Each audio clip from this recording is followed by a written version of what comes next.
The crystalline chamber of the Galactic Tribunal hummed with translucent energy as Ambassador Elena Vasquez stood before the assembled representatives of 47 star systems.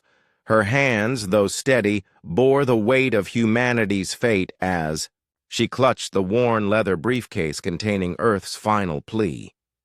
The Zephyrian Chancellor, his 6 eyes glowing with amused contempt, leaned forward on his floating dais.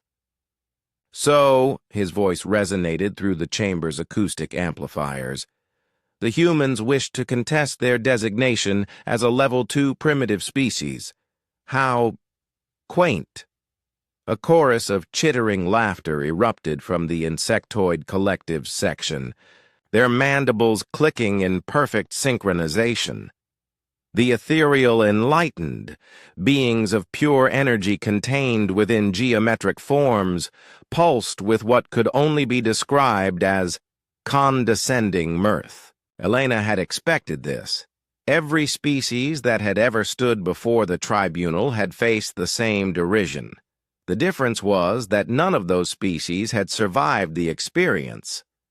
"Honored members of the tribunal," Elena began, her voice carrying clearly through the chamber despite its modest volume, "I come before you not to beg for mercy, but to present evidence that humanity deserves reclassification."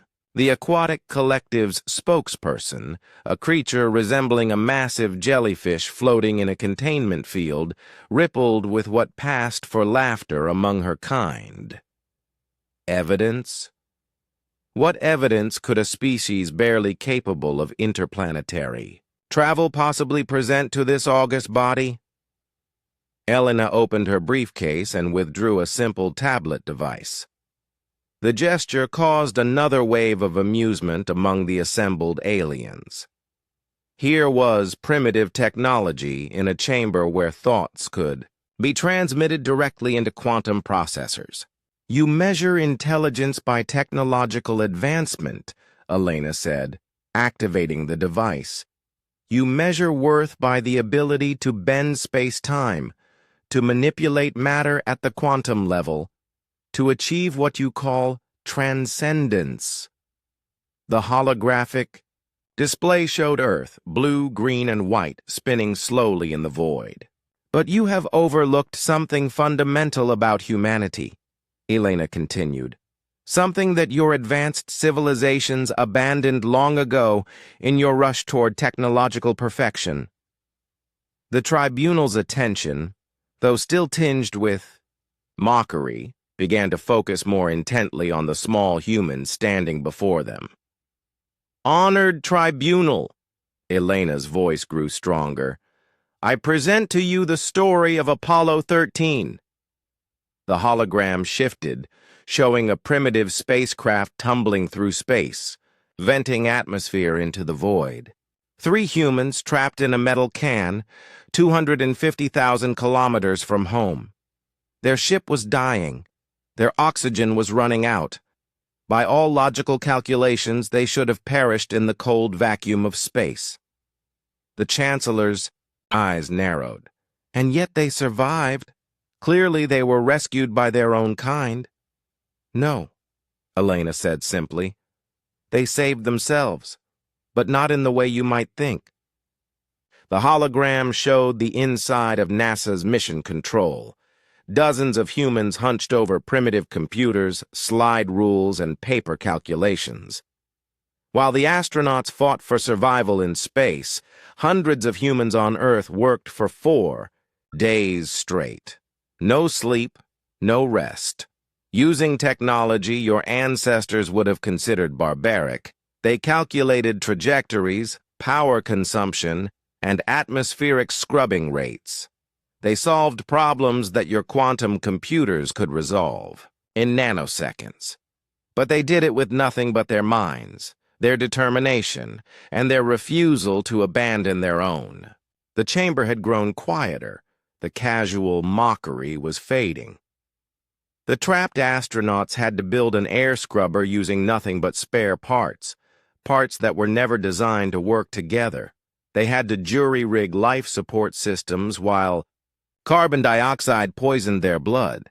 They had to manually pilot their craft using techniques calculated by humans on Earth who couldn't even communicate with them for most of the journey. Elena paused, letting the weight of her words settle. Any one of your civilizations could have saved those 3 humans easily.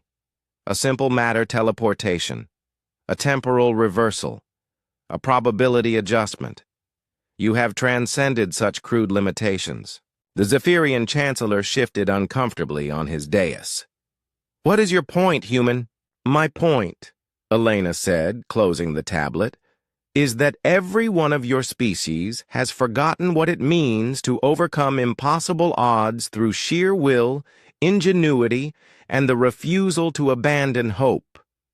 You've become so powerful that you've forgotten how to be strong. She walked closer to the central dais, her footsteps echoing in the now silent chamber. You laugh at our primitive technology, our short lifespans, our limited understanding of the universe. But when your perfect systems fail, when your advanced civilizations face the unexpected, when the impossible becomes necessary, what then? The ethereal Enlightened's geometric form flickered with uncertainty.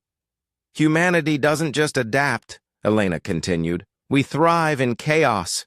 We find solutions where none exist. We turn disasters into triumphs through sheer bloody-minded persistence, and we never, ever leave our own behind.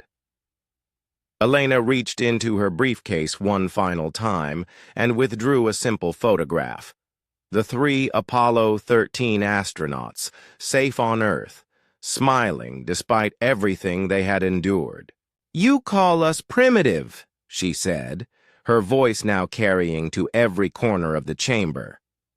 But when the universe inevitably throws something at you that your perfect technology can't solve, when your advanced calculations fail and your transcendent wisdom offers no answers, you're going to wish you had kept at least one species around that still remembers how to perform miracles with duct tape and determination. The silence that followed was deafening. Elena placed the photograph on the central platform. Humanity requests not just reclassification, but a formal alliance. Because one day, honored tribunal, you're going to need someone who still knows how to do the impossible. The Chancellor's 6 eyes blinked in sequence as he stared at the simple photograph of 3 humans who had refused to die quietly in the void. For the first time in the Tribunal's 1,000-year history, the vote was unanimous. Elena smiled as she packed her briefcase. Sometimes the most primitive solution was the most powerful of all.